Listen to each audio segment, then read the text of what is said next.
नमस्कार जय श्री जगन्नाथ आपको स्वागत करछि देसी food court Odisha cooking channel को। आज आम बनवा बिना पियाज रसुण रे बहुत स्वादिष्ट आलू पोटल तरकारी। यार स्वाद को आहरी बढ़ेवा आमर स्पेशल गुंड मसला सहित चलतु आज रेसिपीटा आपण मानक केमती बनेबी देखेबी। तो रेसिपीटा देखिकी आप जानीपे तो केते टेस्टी होइतिबो ताहा भी बिना पियाज रसुण रे एते टेस्टी तरकारी बनइबो। निश्चिंत रेसिपीटा माने घरे ट्राए करंतु, निश्चिंत फीडबैक निश्चिंत शेयर करंतु। चलतु आज रेसिपीटा स्टार्ट करबा। तो मुझे सबको धोई नहीं आलू पोटल जेहेतु मसला बाटी तो टमाटो कंचा लंका भी से रखी तो सबको भलसे धोई नहीं धोईकी नेलापर आम परिवा को काटी नेबा। एटे पोटल को मु चोपा को भलसे चांची नहीं आलूर माने आपण चोपा थाई भी करें चोपा चांचिकी भी करें आलू थाई आलूर चोपा थाई भी कले भी टेस्ट लगे। तो गोटे आलू को मुझे 4 खंड कर बड़ पोटल को देखिए मुझे 3 खंड कर छोट पोटल को 2 खंड कर। तो आपण हिसाब से आपण पोटल को छोट बड़ हिसाब से काटी पारे। तो ये देखिए पोटलर परिमाण टी अधिका नहीं आलू कम नहीं आपड़ चाहिए खाली पोटल भी सेम प्रोसेस आप बन पारे। ये तेल को भलसे ताती गला मुझे पोटल को जो काटिक रखी पकई नहीं। तो श्रावण मास माने सरी जाउची तो रेसिपीटा निश्चिंत ट्राए करंतु। आधा चामच लूण आधा चामच हलदी गुंड आधा चामच काश्मीर रेड चिली पाउडर देची जो थी कि आमर पोटलटा भाजिला बेले बहुत ही कलरटा बहुत ही बढ़िया आसीबो। तो पोटल को आम 2 ରୁ 3 मिनिट भलसे भाजी नेबा। तो देखिपे ये प्राय 2 ରୁ 3 मिनिट रे पोटल अधा प्राय भाजी हो गलानी।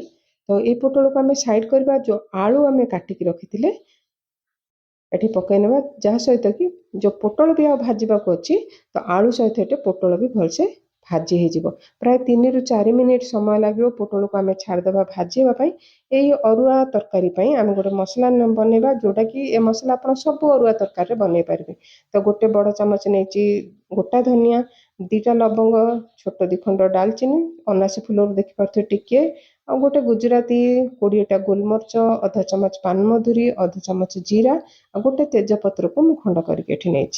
तो आपको लो टू मीडियम हिट रे भलसे आम 2 मिनिट भाजी नेबा जमती आमर ए मसला रू भलसे बास्ना आसब जानवे जे आपणकर मसला भलसे भाजी हो गलानी। तो ये मसला आमर रेडी हो गला। तो मसला को ठंडा हाँपाई गोटे जगार ये बाहर करनबा तापर आम ग्राइंड करवा। तो देखिपे गोटे गिनार बाहर करी मसला ये ठंडा हो गलानी। ता सहित आम गोटे मसला बनवा जो थी कि जो 2टा टमाटो देखी राग 3टा ରୁ 4टा कंचा लंका नहीं आउ नहीं गोटे छोट खंड अदा को छोट छोट काटिक नहीं। तो राग जी माने खाइबे से अनुसार कंचा लंका नहीं पारे। आलू पोटल तरकारी आप केति बनाऊँ अनुसार आप मसलाटा रेडी करेंगे। तो यही मसलाटा आप अधिका मात्रा बनईकि स्टोर करके रखिपारे। तो से भितर देखिपे आम आलू पोटल ये भलसे भाजी हो गला। तो ये आलू पोटल को ये बाहर करनबा।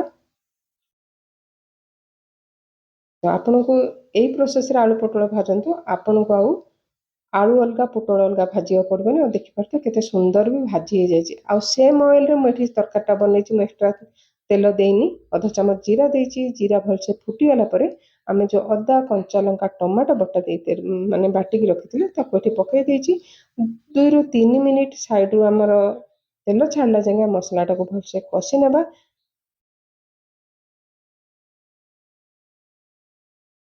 तो ये अल्प टे पानी देदेबा जो आम सुखा मसला गुंड पकेबा भलसे मसलाटा कषि पार। ये काश्मीर रेड चिली पाउडर अधा चामच देची आउ अधा चामच देची हलदी गुंड। तो स्वाद अनुसार ये लुण देदेबा जेहेतु आम आलू पोटल भाजिला बेले लुण देते ताकू चाहिए आपण लुण ये आड करने। तो आपणकर जेकोसी मसला हो आप सोरष मसला को छाड़ी आ सब मसला भलसे कषिबा आपण रेसिपी बहुत ही बढ़िया बन जो मसला गुंड बनई। तो ये मो आलू पोटल को देखिकी सेम मसला देती माने भाजी सब मसला ये आ गोटे चमच देती कस्तूरी मेथी। आपणकर जो मंदिर रे आलू पोटल तक माने खाई पूरा ताठू भी मत लगे बढ़िया टेस्टी होता। तो आप निश्चिंत थे बनतु आपण फीडबैक निश्चिंत शेयर करूँ। तो आउ अध गिना पानी देची छोट गिना जो थी कि मसलाटा आमर भलसे कषि हम ये 5 ରୁ 6 मिनिट मुझे मसला को भलसे कषि नहीं देखिपे साइड रू तेल भी छाड़ी जाइए। तापर जो आलू पोटल भाजिकी रखी ये आलू पोटल को ये पकई नेबा। तो आलू पोटल कषिला बेले टे अल्प पानी देकी मुझे कषि आपको देखई पारनी।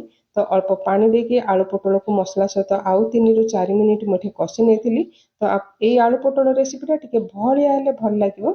ତ ପତଳା ହେଲେ ତରକାରୀ ଟାଇପ୍ର ଲାଗିବ। ତ ଆପଣ ବହଳିଆ ହେଲେ ଲାଗିବ ଆପଣଙ୍କର ମନ୍ଦିରରେ ଯେମିତି ଆଳୁ ପୋଟଳ ତରକାରୀ ଖାଉଛନ୍ତି ସେଇ ଟାଇପ୍ର ଲାଗିବ। ଯେହେତୁ ଶ୍ରାବଣ ମାସ ଚାଲିଛି, ନିଶ୍ଚିନ୍ତ ରେସିପିଟା ଥରେ ଟ୍ରାଏ କରନ୍ତୁ। ଆପଣଙ୍କର କେମିତି ବନିଥିଲା କମେଣ୍ଟ ମାଧ୍ୟମରେ ନିଶ୍ଚିନ୍ତ ଜଣାଇବେ। 4 ରୁ 5 ମିନିଟ୍ ଘୋଡ଼େଇ ନେଇଥିଲି ଯେମିତିକି ଆମର ଆଳୁଟା ଭଲସେ ସିଝିଯିବ। ଦେଖିପାରୁଥିବେ ତ ତରକାରୀର ଗ୍ରେଭିଟା ଯେତିକି ବହଳିଆ ଅଛି ଥଣ୍ଡା ହେଲା ପରେ ବି ଆହୁରି ବହଳିଆ ହେଇଯିବ। ତ ଏଠି ଗ୍ୟାସ୍ରେ ଏଇଟା ଆମେ ବନ୍ଦ କରିନେବା। ତ ଏ ଗ୍ରେଭିଟା ଆପଣ ଦେଖିକି ଜାଣିପାରୁଥିବେ ତରକାରୀଟା କେତେ ଟେଷ୍ଟି ହେଇଥିବ। ତ ଏଠି ଉପରୁ କିଛି କଟା ଧନିଆ ପତ୍ର ଦେଇଦେବା। ଯେହେତୁ ଗୋଟା ଗରମ ମସଲାରେ ମୁଁ ଗରମ ମସଲା ୟୁଜ୍ କରିଛି, ମୁଁ ଏଠି ଆଉ ଗରମ ମସଲା ୟୁଜ୍ କରିନି। ତ ଆପଣ ଏଇ ଅରୁଆ ତରକାରୀରେ ରୁଟି, ପରଟା, ଭାତ ସହିତ ଆପଣ ଏନ୍ଜୟ କରିପାରିବେ।